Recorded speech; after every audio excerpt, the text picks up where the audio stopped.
Igreja inclusiva é igreja de Satanás, é sinagoga de Satanás, é covil de lobos, é covil de engano. Fuja desses lugares, fuja desses locais, tá? E se alguém quiser me processar, eu já vou dizer para vocês, eu não tenho nada. Sabe o que é nada? Eu não tenho carro no meu nome, porque eu não tenho carro, eu tenho uma bicicleta, eu não tenho casa no meu nome, eu não tenho nada, nada, entendeu? Vocês vão ter que me matar ou vocês vão ter que me prender. E como eu estou usando a Bíblia, eu vou com todo prazer diante do juiz, diante da Defensoria Pública, dizer que eu estou pregando a palavra. E se eu estou num país que ainda é democrático, ninguém vai me proibir de pregar a palavra, porque assim está escrito e assim eu vou continuar dizendo. Olá, queridos, tudo bem? Meus irmãos, hoje eu vim falar de um assunto um pouco complexo e também um assunto, digamos assim, polêmico, sabe? Que nos dias em que nós estamos vivendo, pode gerar muita controvérsia, pode gerar muita polêmica. Você tem que ficar até o final do vídeo para você ouvir o que eu tenho para dizer, que é um alerta e uma denúncia. Então fique até o final do vídeo. Não perca o que eu vou dizer aqui. Eu quero consubstanciar essa denúncia, essa fala minha, trazendo com argumentações bíblicas o porquê a igreja, ou não se chama igreja, mas porque esses ministérios inclusivos são diabólicos e antibíblicos, tá? Em primeiro lugar, antibíblicos e diabólicos. A começar, tá bom? Eu preciso ler um texto que é um pouco extenso, preciso da paciência de vocês, tá? Mas se faz necessário, que fala sobre a reforma de Josias, tá bom? O rei Josias, e sobre alguns aspectos muito interessantes que envolveram essa reforma na liturgia do culto ao Deus de Israel, na fé do povo e na contaminação da idolatria no meio do seio de Israel, e como Josias foi contundente e importante nesse processo. E alguns tópicos da reforma apontam muito para coisas que nós vemos hoje em dia acontecendo no contexto odierno das questões ministeriais mundiais e também, por que não dizer, nacionais. Então vamos lá, a leitura do texto. Segundo livro de Reis, capítulo de número 23, a partir do verso 1, diz assim: Então o rei ordenou a todos os anciões de Judá e de Jerusalém, e se ajuntaram a ele. E o rei subiu à casa do Senhor, e com ele todo homem de Judá, todos os homens de Judá e todos os moradores de Jerusalém. Nessa época os reinos eram divididos. Tá? Judá representava o antigo reino do sul, né, que era o povo fiel. E as outras 10 tribos, o reino do norte, o povo infiel. E o rei subiu à casa do Senhor e com ele todos os homens de Judá e todos os moradores de Jerusalém, e os sacerdotes, os profetas e todo o povo, desde o menor até o maior, e leu aos ouvidos deles todas as palavras do livro do concerto que se achou na casa do Senhor. Eles tinham perdido o livro da lei, de forma resumida. Eles não tinham mais o Pentateuco, não tinham mais as leis do Levítico, não tinham mais o Êxodo, não tinham mais o Gênesis, eles não sabiam como verdadeiramente cultuar a Deus. E Josias descobriu, na verdade, ele achou o livro, leu o livro e constatou que tudo que eles estavam fazendo, liturgicamente falando, mas descoberto o livro, ele viu o quão equivocado estava o povo, o sacerdócio, a questão litúrgica, a administração do templo, por fim, tá? E o rei se pôs em pé junto à coluna e fez o concerto perante o Senhor, ou seja, né, se concertou, para andarem com o Senhor e guardar seus mandamentos, os seus testemunhos e os seus estatutos com todo o coração e com toda a alma, confirmando as palavras desse concerto que estava escrito naquele livro. E todo o povo esteve por este concerto. E o rei mandou ao sumo sacerdote Ilquias e aos sacerdotes da segunda ordem e aos guardas do umbral da porta que tirassem do templo do Senhor todos os utensílios que tinham feito para Baal e para o bosque e para todo o exército dos céus, uma legião de demônios que eram cultuados dentro do templo, tá? E os queimou fora de Jerusalém e nos campos de Cedron e levou as cinzas deles a Betel. Também destituiu os sacerdotes, porque toda essa contaminação litúrgica ela era de complacência dos sacerdotes e era de responsabilidade dos sacerdotes a purificação do templo, e muitos desses conheciam verdadeiramente o que Deus de Israel exigia, que era a adoração ao único Deus, as fórmulas, digamos assim, litúrgicas, cultuais ao Deus de Israel, Com isto, prevaricaram e infiltraram deuses pagãos dentro do ambiente santo, do templo. Também instituiu sacerdotes que os reis de Judá estabeleceram para incensarem sobre os altos na cidade de Judá e ao redor de Jerusalém, como também aos que incensavam a Baal, ao Sol, Ra, à Lua e aos demais planetas e a todo o exército dos céus, ou seja, todos os demônios, tá? Quando trata de exército dos céus, é que os demônios, os anjos caídos, eles manifestam-se em culturas e religiões diferentes, com nomes de deidades, ou seja, de divindades pagãs, e são cultuados, e os tais estavam aqui estabelecidos sob esse codinome Exércitos dos Céus. Também tirou da casa do Senhor o ídolo do bosque, que fora de Jerusalém até o ribeiro Cedron, e o queimou junto ao ribeiro Cedron, e desfez em pó e lançou seu pó sobre a sepultura dos filhos do povo, uma espécie de protesto público. Também derrubou a casa dos prostitutos cultuais, preste bem atenção nisto, veja que a palavra está no masculino, preste bem atenção nisso aí, que estavam na casa do Senhor, em que as mulheres teciam casinhas para o ídolo do bosque. Havia ali, veja bem, a gente ouve dentro da Bíblia muito a expressão prostitutas cultuais. Haviam prostitutos cultuais. Esses prostitutos cultuais, eles serviam o mesmo papel que as prostitutas cultuais também serviam dentro desse contexto pagão idólatra. E a todos os sacerdotes trouxe da cidade de Judá e profanou os altos que os sacerdotes incensavam desde Geba até Berseba, derrubou os altos das portas que estavam à entrada da porta de Josué, o chefe da cidade, que estavam à mão esquerda, guarde este detalhe, a mão esquerda daquele que entrava à porta da cidade. A mão esquerda, lembra o que vocês? A mão esquerda é a linha da magia negra. A mão esquerda é a esquerda, movimento de esquerda, partidos de esquerda. A esquerda representa o mal, representa Satanás, os demônios. A direita representa o bem. A mão direita fala de obras boas dentro do contexto da magia, do cabalismo. A mão esquerda representa o maligno, as obras más, a demanda, a destruição, a morte, a profanação, o satanismo. A mão direita representa, mesmo dentro de um contexto cabalístico e místico, representa a bondade, o equilíbrio, a benevolência, o amor, a boa dádiva. Então vamos lá, o misticismo e a cabala, que é uma das principais, digamos assim, em termos de respeitabilidade e aceitação dentro do contexto da magia, a cabala ela é muito reverenciada porque ela trabalha com a lei do equilíbrio, a mesma que digamos, de muita penetração dentro dos contextos da magia negra. Veja o yin e yang, os polos positivo e negativo. Então, mão esquerda e mão direita. Baphomet, salve e coagula. Uma mão para cima, uma mão para trás. Então, esse contexto de mão direita e mão esquerda está intrinsecamente ligado ao ocultismo. Isso estava dentro do templo, dentro da liturgia, dentro do culto, que era para ser exclusivo ao Deus de Israel. Tá? Continuando. Mas os sacerdotes dos altos não sacrificavam sob o altar do Senhor, onde eles deveriam sacrificar em Jerusalém, porém comiam pansasmos em meio aos seus irmãos, ou seja, havia uma infiltração no meio deles, entende? Uma contaminação da liturgia sã, de forma velada, e dentro do templo de forma escancarada. Também profanou a Tofete, que está no vale do filho de Inom, também conhecido como Guerrena, onde eram jogados os cadáveres, onde eram colocados mortos de guerra, onde eram queimados os corpos dos inimigos, para que ninguém fizesse passar o seu filho ou filha pelo fogo a Moloque. Ou seja, tinha a estátua de Moloque, a criança era ali incinerada, queimada, muitas vezes os restos que sobravam eram jogados dentro do Guerrena ou do vale do filho de Inom, que é o mesmo local. Também tirou os cavalos que os reis de Judá tinham destinado ao sol, animais consagrados a Ra, que é o deus Sol do Egito.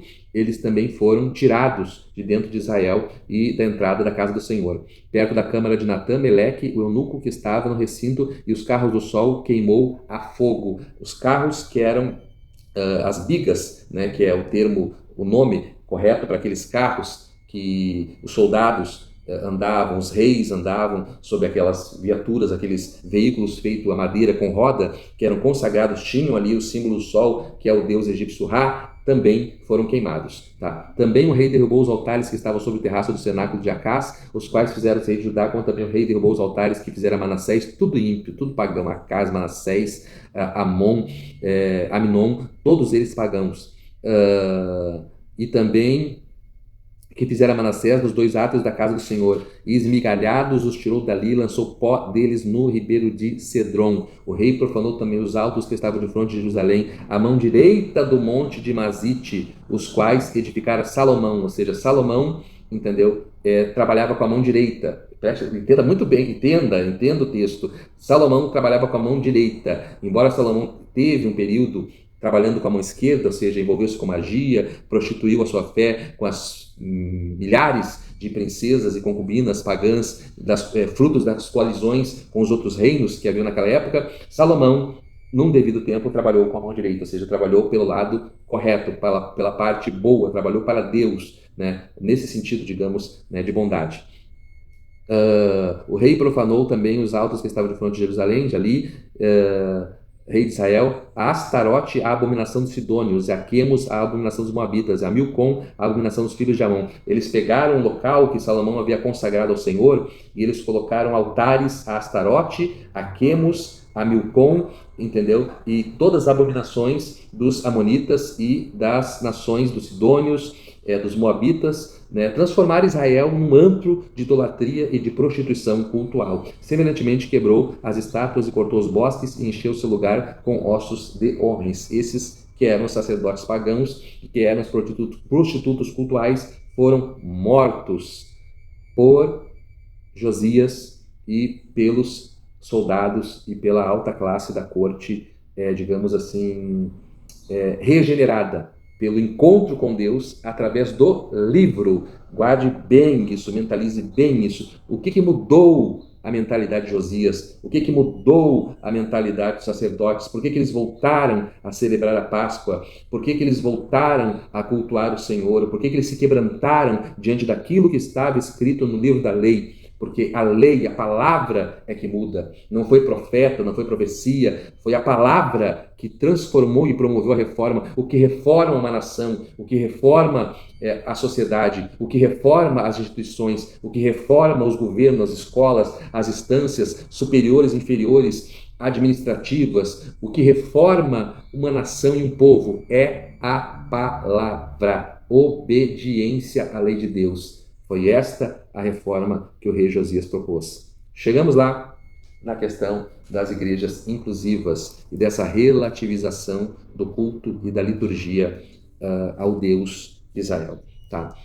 Eu vou linkar essa reforma de Josias com a imposição e a exortação de Paulo à igreja de Roma. Por quê, queridos? Isto? Por quê? Porque em Roma, todas essas mazelas extintas por Josias, elas voltaram com muita força, principalmente se tratando, né, de uma nação helenizada como os romanos, porque os gregos mergulharam no paganismo, né, surtaram, enlouqueceram, como Paulo disse, dizendo sábio, tornaram-se loucos, né? Então, assim, quando Paulo ele vai exortar o povo romano, principalmente os cristãos que estavam vivendo no meio de toda essa mazela, toda essa idolatria cultural, a prostituição cultural, os imperadores tinham o seu febo, que era o termo que era dado para o jovem. O imperador ele podia ter uma esposa, mas ele tinha que ter um febo, ou seja, um jovem, de preferência adolescente, no qual ele se relacionava sexualmente. Todos os imperadores romanos eram homossexuais. Então preste atenção, isso é história, tá? Isso é geografia bíblica, isso é teologia, tá bom? Aí Paulo, então ele vem suprimir esses comportamentos, tá? E eu vou ligar aqui a questão do comportamento homo com a questão da idolatria, tá? Vou linkar com a questão da reforma de Josias, que essa reforma, ela, para poder ocorrer de forma eficaz, ela tem que ser radical. O primeiro local que tem que ser purificado é o templo, tem que ser de forma radical, tá bom? E essa transformação e esse radicalismo litúrgico e ortodoxo da sola escritura, tá? Ele vai contaminar a sociedade. Aí quando o ambiente, o recinto que é para ser santo, ele se torna um ambiente prolífero desses comportamentos, complacente, ele prevarica, como essas igrejas inclusivas, aí tudo está perdido. Tá? Romanos 1:18, porque do céu se manifesta a ira de Deus sobre toda impiedade e injustiça dos homens que detêm a verdade e a injustiça. Aí vamos lá, porque tendo conhecido a Deus, não glorificaram como Deus, verso 21, nem lhe deram graças, antes seus discursos, né, filosofia, desvaneceram, em seu coração insensato se obscureceu. Dizendo-se sábios, tornaram-se loucos. O berço da filosofia greco-romana, que eram sábios, diziam-se sábios, tornaram-se loucos e mudaram a glória do Deus incorruptível em semelhança da imagem de homem, corruptível, de aves, de quadrúpedes e de répteis. Todos esses deuses do grande exército do céu, que era representado nessas deidades pagãs daquela época, voltaram no Império Greco-Romano, tá? E eram normalmente como, por exemplo, de forma muito sucinta e rápida, Dagon era metade homem e metade peixe. Essa mitologia, esse tipo, né, esse arquétipo, né, de imagens híbridas de homens com animais eram o comum dentro do culto pagão naquela época, de forma que Baal era um bezerro e tantas outras entidades que eram cultuadas naquela época eram a forma de aves, eram a forma de répteis, eram a forma de animais quadrúpedes e era na forma de homens, tá? Preste bem atenção o que Paulo está dizendo. Pelo que Deus os entregou à concupiscência do seu coração, a imundícia, consequência da idolatria. Veja bem, aonde a idolatria leva o homem, tá? Preste atenção.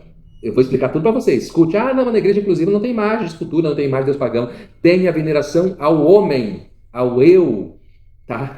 Ao eu. Ou seja, tipo assim, não interessa o que a Bíblia diz, interessa o que eu quero, o que eu sinto. Se eu sinto, entendeu, atração por um outro homem, não interessa que a Bíblia diz que é pecado, que é errado, que é profano, que é imundo. Se eu sinto uma mulher, atração por outra mulher, eu quero me relacionar com essa outra mulher, não interessa que Deus suprime e Deus reprime e condena esse tipo de prática. Interessa que eu me tornei um Deus nas minhas vontades. O Deus é o meu ventre, como Paulo falou dos cretenses, que eram um povo, né, uma etnia também grega. Aí continua Deus dizendo, por causa da idolatria e da loucura dos seus discursos que se obscureceram e vocês, sendo sábios, tornaram-se loucos, pelo que também Deus os entregou. Agora Deus vem e diz, basta, vocês querem isso? Eu vou entregar para vocês isso e todas as maldições subsequentes à idolatria e às práticas sujas que vocês gostam de cometer. Pelo que Deus também os entregou às concupiscências do seu coração, o desejo do coração, imundícia para desonrar o seu corpo entre si, pois mudaram a verdade de Deus em mentira e honrar e serviram mais a criatura do que o Criador, que é bendito, eterno e amém. Ou seja, o que Deus fala não importa, o que importa é o que a Lana Holden diz, o que importa é o que o Ed René Kivich diz, o que importa é o que o Caio Fábio diz, não importa o que a Bíblia diz, o que importa é o que os influenciadores, passadores de pano dessas práticas dizem. Pelo que Deus os abandonou às paixões infames. Aí vem a maldição, é Deus que abandonou a tal comportamento, porque até suas mulheres mudaram o uso normal, o uso natural ao contrário da natureza. Semelhantemente também os varões, deixando o uso natural da mulher se inflamar em sua sensualidade, uns para com os outros, homem com homem, cometendo torpeza e recebendo em si mesmos a recompensa que convinha ao seu erro. E como eles não se importaram em ter conhecimento de Deus, assim Deus os entregou a um sentimento perverso. O que é essa prática? O que é consequência da idolatria, seja idolatria pagã ou seja idolatria ao homem, à vontade humana, à concupiscência humana, ao pecado, à maldição que está na carne do homem. E como não se importaram em ter conhecimento de Deus ou da vontade de Deus, Deus os entregou para fazerem coisas que não convêm. Estão cheios de iniquidade, prostituição, malícia, avareza, maldade, cheios de inveja, homicídio, contenda, engano, malignidade. Veja o mundo, como é que o mundo está hoje em dia. Sendo murmuradores, detratores, aborrecedores de Deus. Deus está enojado com esta geração. Injuriadores, soberbos, presunçosos, inventores de males, desobedientes a pais e mães, nécios, infiéis nos contratos, sem afeição natural, irreconciliáveis, sem misericórdia. Acabei de ver um vídeo agora de um ex-marido que a mulher cansou de apanhar e o cara foi dentro do supermercado e esfaqueou a mulher com dezenas, eu contei ali umas 30 ou 40 facadas na frente de todo mundo dentro do supermercado.